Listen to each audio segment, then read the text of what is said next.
Hi, got a couple quick Autodesk Assistant tips for you today. So I built this dataset for a product testing cycle on assemblies years ago now, and I built it purposefully kind of wrong. So I built it with a bunch of strange XREFs and a bunch of inbuilt components, and this was long before the new system of parts and assemblies was created. But I want to take a look at this from the lens of Autodesk Assistant. So first off, a cool change we implemented was you can resize this dialog now, so it can be literally half your screen. I know a lot of y'all are doing Claude and Fusion side by side. You can kind of do the same thing with Assistant, and I find it helps to get everything across. What I'm going to prompt Autodesk Assistant to do is pretend that I just inherited this assembly.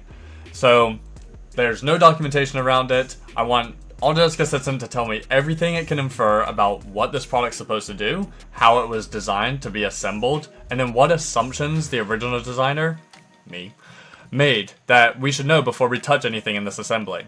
So I'm going to go ahead and let Autodesk Assistant run, and I'll chime back in a second with the results.